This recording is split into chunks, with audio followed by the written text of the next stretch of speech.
What's up, YouTube? Chuka Torres here, and I got Isaiah Taylor with me. He's a barber at the West Hollywood location.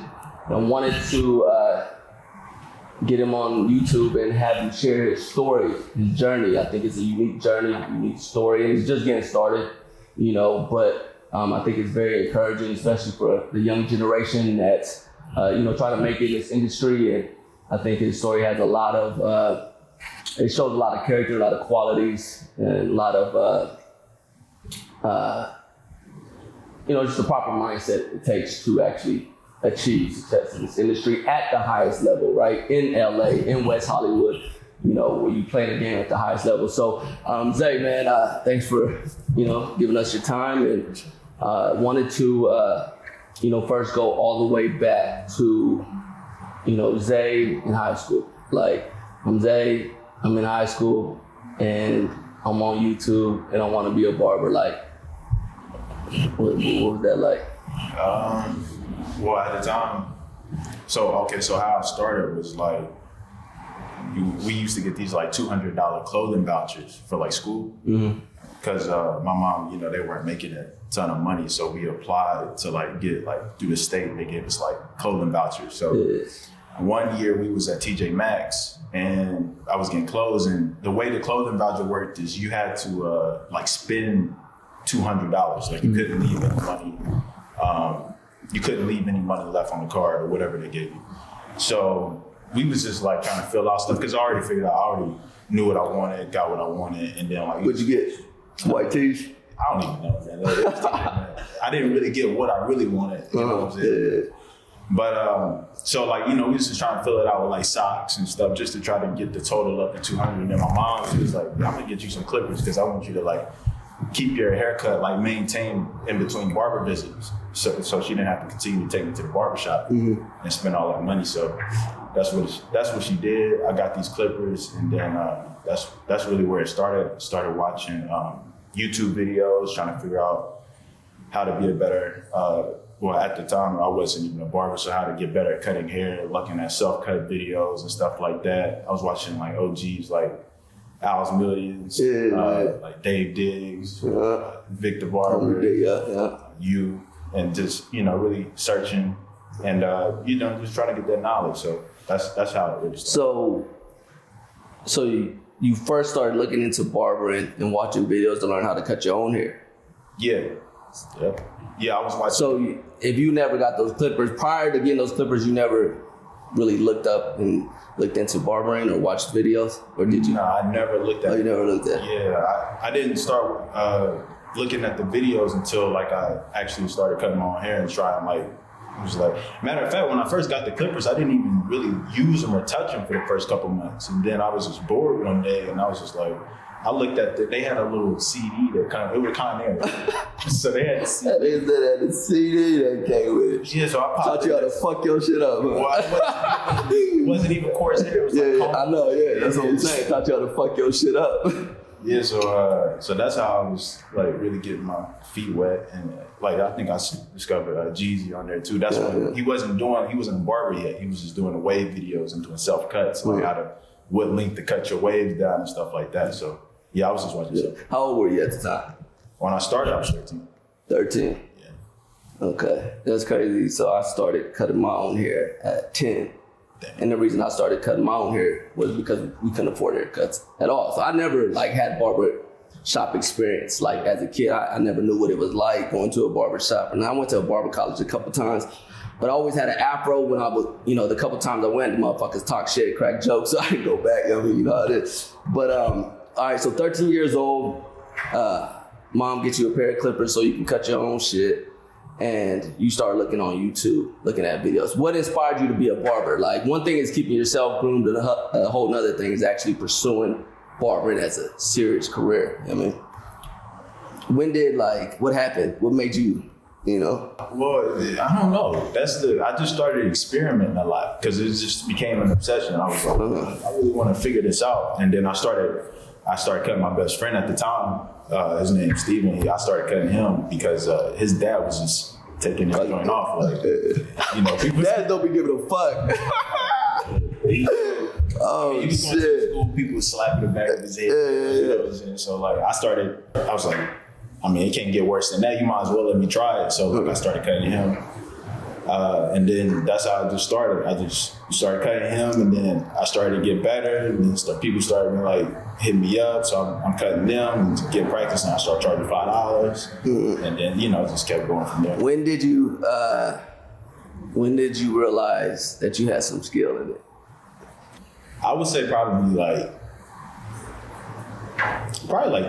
I would say sophomore, junior year of high school. I thought I was still, because they was clowning me at first. I was crooked mohawks and stuff like that. I wasn't, nobody was coming to me. But I think sophomore, when I seen people started coming and hitting me up more, the same people who were clowning me at the time, they started hitting me up for haircuts. So I was just like, I think I'm getting all right. But, that's when it really started. All right. So you graduate high school, and I remember you told me that you went to school a little bit, 2 years, and but you between graduation and being in college, you decided that you wanted to pursue barbering, right? Or was it? When did you tell your parents that you wanted to pursue barbering? Well, I told them twice. So there was I mentioned it to them sophomore year, maybe junior year of high school. I think it was sophomore year. I was like, because I was just thinking, how you growing up, and it's always this thing, you got to figure out what you want to do in life. It's kind of always a thing. It's always in the back of your mind because people are always preaching it. So it's it was always there. It's I got to figure this out at some point. I'm trying to figure out what is something I can actually do as a career. And then I figured it out. I was like, man, I'm already good at barbering, and you can do it as a career. This just makes the most sense. It just connected. I was like, this is it. And then, so I went and told my mom and my stepdad, and he was like, they didn't give me the response I was looking for. It was like, nah, you got to go to college. And that's something you can do as a side career. That's something you can do after you done got this degree. You can then open up a barbershop. That's just extra money on the side. It's okay. Then I was I called my dad. I was like, Dad, I think I want to. He was kind of on the same type of wave. So I was just like, all right, cool. So I just finished high school, and I went to college. Yeah. And then when I went to college, I was still cutting hair because you ain't getting no money in college, so I was cutting hair for $10 just around campus and stuff like that, and just doing my thing. But my heart wasn't in it, so I ended up getting suspended for a year or something like that because my grades dropped. You got suspended from college? Not an academic suspension. Where grades drop, So what they drop down to? Would you have a 0.8? It's a 1.9 or something like that. 1.9, yeah. I can't talk my shit. Yeah. But I wasn't trying though. I was doing my thing every day. So I went and I went back home because I was going to this community college, and I was going to try to get my grades up and then come back and do the same thing over again. Yeah. But when I went back home, I was just my life I was going through a lot of changes in life at the time, and that was probably the best thing that happened to me, because when I went back home, I was just I really got time to sit down, and I'm and one thing that they told me was okay, we're not helping you out to college anymore, financially. So because you didn't want to go back. Well, because I wasn't doing it. And you were, yeah. So and you said you was gonna get your grades up. Yeah. That's what every nigga say when he fell it. Well, next year I'm gonna get my grades up. Yeah. But knowing damn well that it ain't for you. Yeah, exactly. So, so that really made me okay, maybe I just need to chill out for a second. And then I was like, nah, I'm gonna go to barber school. I'm gonna just do that. That makes the most sense. It's something that I feel I'm already good at. I already have an interest in it. And then I said, I was I think I was taking my granddad to Dollar General one day. I was giving him a ride, and we was just talking. I was like, yeah, I think I'm gonna go to barber school, and really do that as a career. He was like, yeah, I think that'd be a good idea, because you going to school messing up. It's just But nobody has to tell you to watch those barber videos. Like that just, you do that on your own. That isn't like somebody has to tell you to go study and do this. And like, you need nobody has to be on you to do this, to do that. Like that's just something that you do. Yeah. So I was just like, it just made sense. It was like, okay, nobody has to tell me to go get better at barbering. That's just something that I'm naturally want to do. So I just went with it. That's straight wisdom from, your grandpa. And a lot of times it take people to be up there in their 40s and 50s to realize, like, to have that type of, intuition and wisdom about themselves, knowing themselves, right? Because when you find your purpose pull you, right? It give you energy, it give you motivation. But when you off purpose, shit drain you. Yeah. School drained me. School drains you, right? But you think it's something, or society tells you it's the only way to become successful, right? And then the parents want you to be safe. They want to just look out for you. They want you to be, okay and have that. I was blessed because my mom never preached anything about no damn school. But that was because, I was never forced to pursue formal education, and it turned out to be a blessing because I was able to go out and really everything I did was always like what I wanted to do. And there was a period in my life though, and I think everybody has this period or this fork in the road where they can either go choose their passion or they can go choose, security or what society says, is the safe route, right? And, it usually happens, I feel like, after high school, in between college and, those first few years, people are trying to figure out, what do I do? I don't like this, but this is what I've been doing all these years. I've been going to school and high school all these years, but I don't like the shit. Now I'm going to college because that's what they say you're going to do and everybody else doing it. And I might feel like a failure if I'm not, right? So, first of all, I think anybody that, could make that type of decision that young and follow their purpose, follow their calling and what they're actually passionate about, it just says a lot. And you ahead of the game, when you find it early. Yeah, and I was, I'm battling FOMO too, because everybody's going this path. Mm-hmm. You know what I'm saying?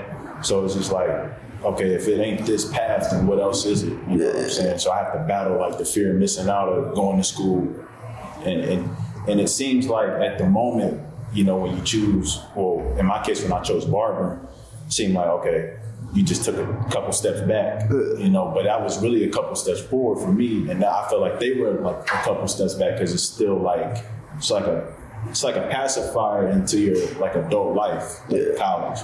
And I'm not knocking college, but it's it's for some people. Yeah, if you it's for some people. That's your passion, you need to go to college. Yeah. But if it ain't, you know what I'm saying? I'm all with knowing your innate passion. Know yourself. Know thyself. That's the first thing, right? Knowing what you want and then being okay and confident in what you want.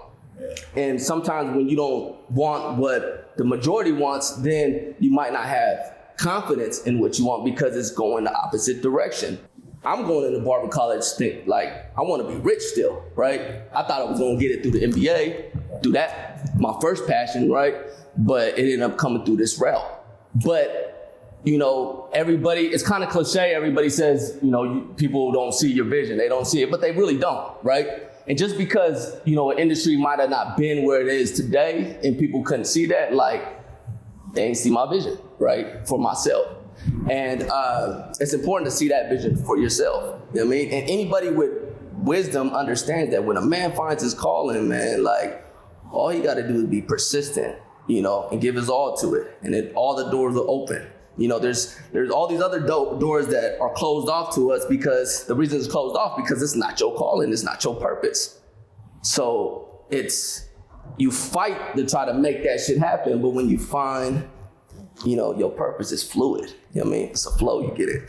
And so, man, solid wisdom and game from your grandpa, man. Shout out to grandpa. Nah, he's always kept it too real at times. You know what I'm saying? I'm like, thank you. That's what's up. It was out of love. Yeah. Hell yeah. So, how'd you pay for barber college? I paid for it. You paid for it, Yeah. and what were you doing? I was working. So the bar. Well, I'm from West Virginia, so like. There was only one Barber's. I think there's two now, but at the time there was only one barber school in the whole state. So I had to drive to Charleston, which is the capital, and I had to move to Charleston. So I ended up getting like a job at Toyota. What was you doing? I was just like on the factory. Like, they got a factory out there. Yeah, they got a factory. So I was on the factory line just working, and so yeah, I was just putting back money. That's why them cars had problems for them couple years, huh? I'm fucking with you.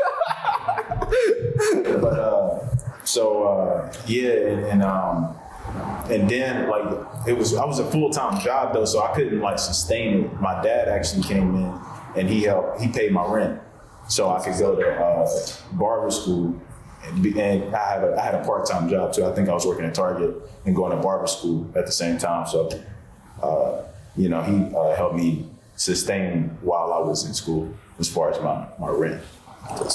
Okay. All right. So, man, you go through barber school, you get your license. Now you in the shop. Yeah.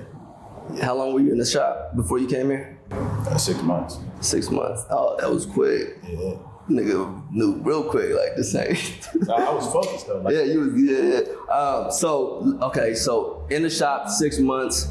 How many months were you there when you hit up me to inquire about coming to working out here? I think I hit you up twice because I think you had opened up in SAC too. Yeah. So I hit you up about that and you ain't responded. Then I hit you up again about but the crazy thing about the LA thing is once you didn't respond with the SAC, I was like, okay, 100,000 followers, he ain't about to see that. Yeah. So he probably ain't even see it. So I'm like, so I scrolled past it and then you go back on Instagram and start scrolling, you see the same old posts. I'm like, why not? I might just shoot my shot in the dark. So I just hit you up again about the LA thing, not really thinking that you was gonna respond. It wasn't even a serious like pursuit from me. It was like, you just send them something just to see, like, why not? So, but you were, man, like, cause that's a huge move from West Virginia to LA. Yeah. Two different worlds, man. But the crazy thing is like, okay, the shop that I was at, like I was wanting to leave there anyway because I seen the ceiling top, like West Virginia. Yeah. So I was looking to move. You was already looking to move, okay. And the places I was looking to move, it was like there was so much resistance, and it wasn't. Did you hit up any other shops? Any other like outside the state? Any other owners or anything outside the state? Nah. You were the only owner I hit up, but I was like, you was looking to see what the requirements was for me to move to. At the time, it was North Carolina. Mm-hmm. And so, yeah, I was looking and things just wasn't working out. It was just like, so I thought I was going to have to stay in West Virginia for like another year and just, figure stuff out. And it's crazy. I actually like said, I had prayed about it. I was like, God, do you want me to stay put or do you want me to, where do you want me at? Because I want to go to LA and help Chuka get that shit cracking. That's what that was. Yeah, so like a couple weeks later, you end up getting me back. So that's what's up. I was just, all right, this is it. That was it. Okay. All right, that's what's up. And yeah, because I remember I was like looking at your page. I was like, this nigga cut. And so okay, I hit you back and I say, it's good. You can come. What's the emotion? Did you ever like think like, maybe I shouldn't go, or was it kind of like, was it always a forward thing, or did you have some resistance at times? Did anybody, like when you told your parents or friends, were any of them kind of like, like throwing that doubt out, When I first was telling them I was going to move? Yeah. Was anybody doubting you or thinking that it wasn't a good move, or, why you want to do that? Yeah, definitely. It's expensive in California, especially in LA. Yeah, this is how it went. Like, so when I first told everybody, pretty much, everybody was excited, and then they slept on it. They slept on it. Oh, you sleep on it. It's like you start thinking. Yeah. So Doubt can settle in. Yeah. So that conversation and from other people started. A lot of people was happy for me though, but you know, I had like obviously like natural concern from like my mom, my dad, and stuff like that. Just like you're gonna be straight out there. Like they don't. It was an unknown situation. Yeah, I got that, and then it started to creep into me internally. I think I hit you up. I'm like, I don't know. I think I might go to SAC. Yeah. I remember that. I was like, what this nigga talking about? He talking about going to SAC. I said, bro, what? I said, nah, you coming to LA? Because I knew, I just knew. I don't know. I just felt like, intuition. I was like, and I knew like we gonna come to LA. We gonna get it popping, right? And I remember I told you what I tell you. When I said, nah, don't go to SAC, come to LA. Well, I said, don't worry about it. Nah, he was like, we got you out here. Basically, like, everything you're gonna be taken care of. We not gonna fail. Yeah, I'm not gonna fail. You're not gonna fail. I said, nigga, you're not gonna fail. Come out here and, cause you already had it. You had the skill, right? And, for someone to make that move, then that's another confirmation, right? So you got the skill. I'm like, okay, you got the skill. All right. And he moved. And when you moved, okay, it's like, okay, nigga, serious, right? And then when you actually showed I know there was many sacrifices, and many days many tough days, making that transition. But you came and you showed up every day, all day. You know what I mean? And I don't even think, you never had excuses. Yeah, that's the one thing, even coming out here, a lot of people don't know, I only came out here with $1,200. Yeah. So and I was sleeping in an Airbnb. So I was basically homeless for 6 months. Yeah. So, but coming out here, I was seeing like the other barbers that were here too, and I felt like one thing that I would see, I would just sit around and observe, and I would always see people come in and they would blame the infrastructure, they would blame you, they would blame the trees outside, they would blame everything, but except for looking in that mirror and being like, okay, what did you do? You know what I'm saying? That's the real what shit. What are you doing? Period. You know what I'm saying? And that's one thing that. And I was raised well in that sense, as far as like my mom always, and my dad, and really my whole family, always just like, even when I would get in trouble in school or something would happen, it'd be like, okay, so what did you do? You know what I'm saying? Like, they really wouldn't let me just sit there and complain and talk about the situation. It's like, oh, why was you even in that situation in the first place? So, and I always kept that with me. So I always looked at myself first. It's like, okay, even when you would come in, I hadn't cut nobody all day. Yeah. But you would come in at like 7, 8 o'clock. Like, all right, I didn't get a client today, but I'm gonna get something today. I'm gonna get some type of information. I'm gonna just listen. If I'm gonna ask questions, because he's in a position that I'm not in. Bro, so there's something I'm not doing. So I gotta figure out what he's doing and understand, like, okay, ask questions. It's like, why are you spending $20,000 on the couch? Like, you know what I'm saying? Like, oh, okay, I'm going. Me and Shane one day we went to Gucci. Because we was just walking around. We went to the Barber'S Center to like really kind of network and try to get clients. But, we just in there just looking around. So it's like, oh, okay, I see what you're trying to do. Yeah. So it was just stuff like that, Yeah. No, you said something so valuable. Because a lot of times people only look at the monetary value.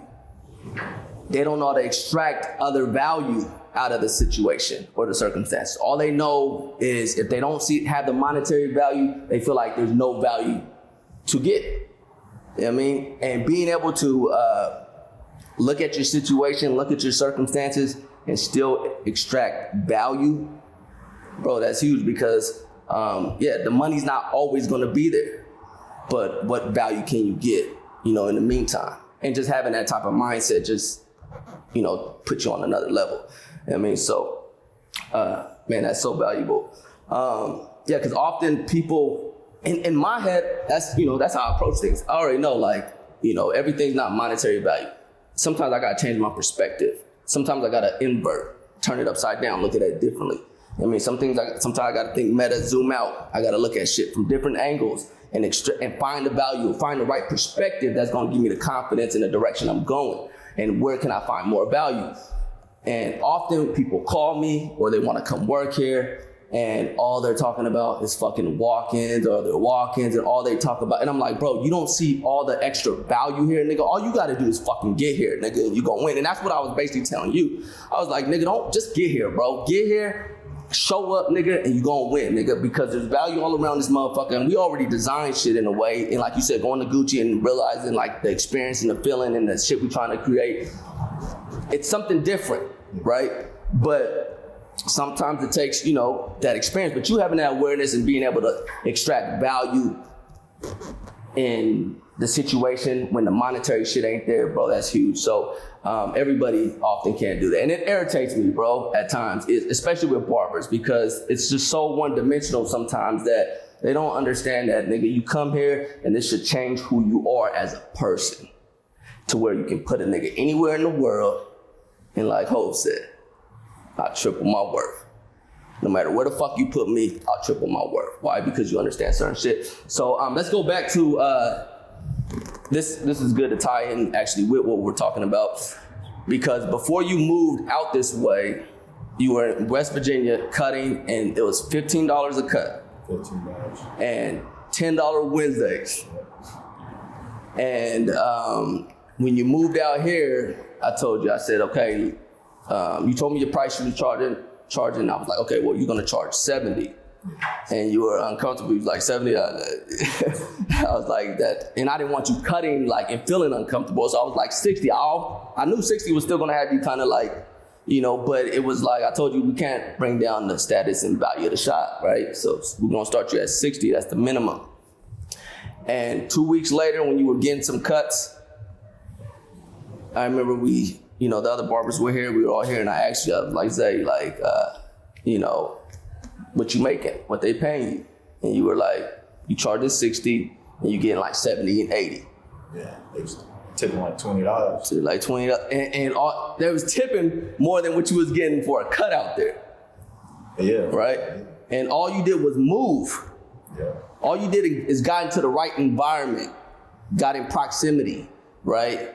Made a decision, a smart decision to get to a place where they're gonna value your skill and pay for it. And the infrastructure and shit is designed to also layer that shit with more value, right? You can have all the skills. You can have your skills in a shop, in a regular shop that's just, in any location. You can be the most talented motherfucker. It's gonna bring your value down because you cut that whole layer out. You cut that whole infrastructure out and design to where now, but it ain't that valuable because it's just a person, but the place we're in, it doesn't have that feeling and that experience. You take that same person and bring that talent and skill and place them in something that was designed, an environment that was designed for him to succeed, you get a whole different result, totally different result. And motherfuckers with talent all day be spending their lives multiple years and really losing out on thousands and thousands of dollars. And I'm not talking about like a little bit of thousands. I'm talking about like shit that'll change your life. One decision could change your life. Yeah. I told you the other day, you got when you make these two decisions, your whole life will change, right? Yeah. Simple decisions, but it's just looking at shit a different way. So yeah, instantly, all you did was move, and you went from $15 a cut to getting 70 and 80, because you already had the skills and talent, right? And so. After that, you made that move, you started here, for the youngsters or just anyone trying to break in this industry or make a leap of faith, like, what's the emotions that they can expect to feel? Like, because I think a lot of times, like, you've been here and I gotta give you credit on this, a lot of credit, because you the only motherfucker that started at the beginning and still here. You know what I mean? So that says a lot, bro, because I always tell people there's only one time to really, some stories, there's only one part, and you only get one opportunity to play that part. And if you don't play that part the way you really wanted to play it, ain't no rewind. You know what I mean? The shops came to West Hollywood, and the only nigga that came at the beginning and stayed and made it through it and is winning right now is you. That came from the beginning. Now, there'll be other people coming and winning, but you were the foundation of this motherfucker. You know what I mean? So, you know, doing that leap of faith, like, what are the emotions? Like, and because like I was gonna say, people come here, they wanna be here, they tell me this is their dream to work here. They can't believe they're here. 1 week later, they folded. Why? Because shit got real. You know what I mean? So, what can they expect, and then how did you conquer that? Man, what did Nip say? I went through every emotion. Yeah. Like, that's real, man. And I see what he was talking about. Yeah. You go through every single emotion. But, you know, and for me out here coming to Hollywood especially, it's like, I had to really like tap in, what are you really out here for? What do you want? What's the core thing that you really wanted to do? Because there's so many things that's tugging at you. There's so many things that you can do outside of even being a barber. Yeah. So it's like one of those situations where like, okay, what are you willing to do to get to where you want to be? Okay, there's a lot that I'm not willing to do. So then the question had to be flipped, and I had to look myself back in the mirror and be like, okay, the question becomes now, the question now is like, okay, what are you willing to endure? Mm-hmm. I'm willing to endure everything because I'm willing to, like, you know, patience is a virtue. So I'm willing to have that patience through the hard times because everything ain't gonna be good. So I gotta stay level-headed and know, you know, where I'm going at the end of the day, that everything that I'm doing right now is gonna pay off. Regardless if I'm angry one day, I'm depressed another day, I'm happy one day, I'm excited, whatever the emotion is, I gotta be level-headed enough to continue to make the same decisions every single day to get that result, because I can't get too high or too low. So that was the thing for me, is just being like, okay, regardless if I had a good day or a bad day, I gotta continue to do this every single day.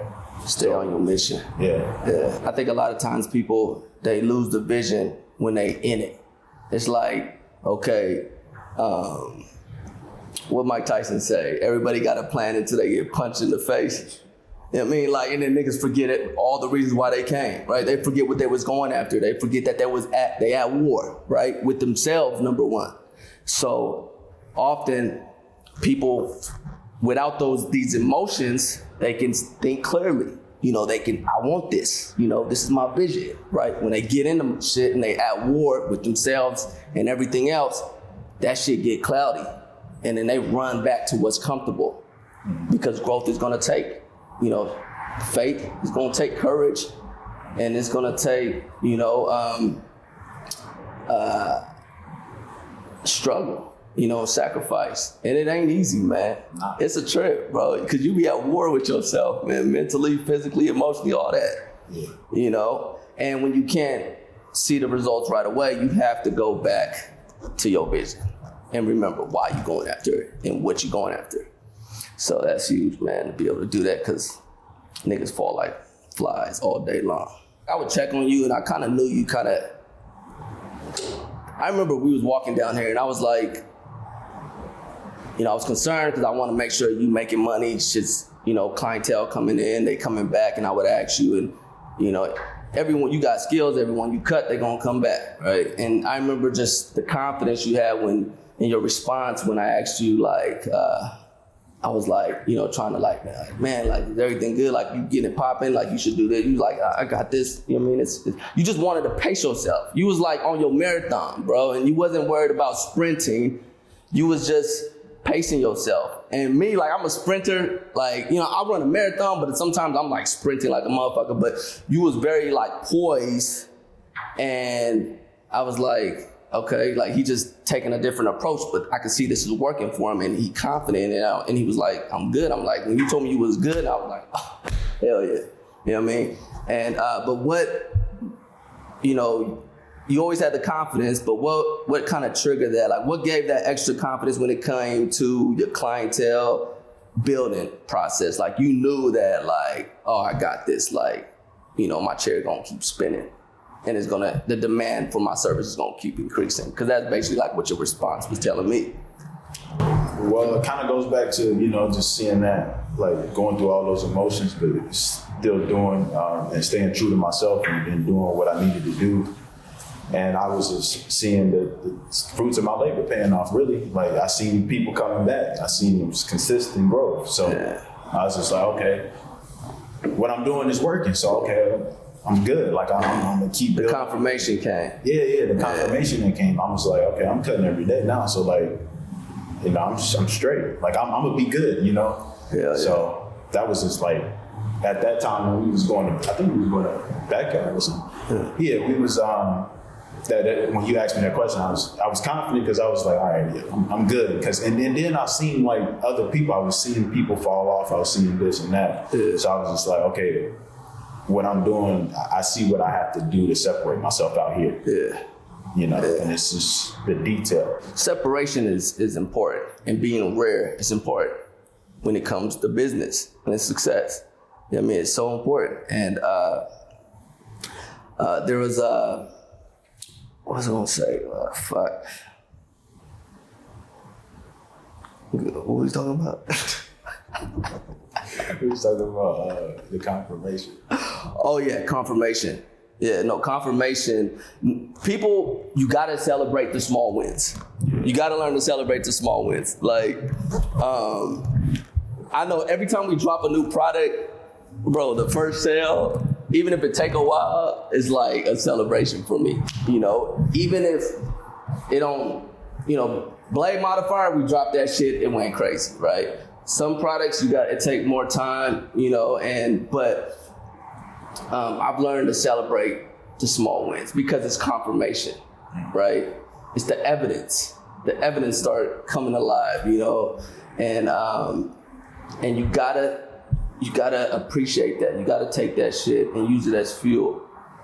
You know, especially when you're going on a journey that you ain't never been on before. You know, you're going into the unknown. You gotta take every small win. You know, hold on to your mission, hold on to your vision, and then, you know, be on the lookout for all evidence. And when you see evidence, man, take that shit, use it as fuel, and keep going.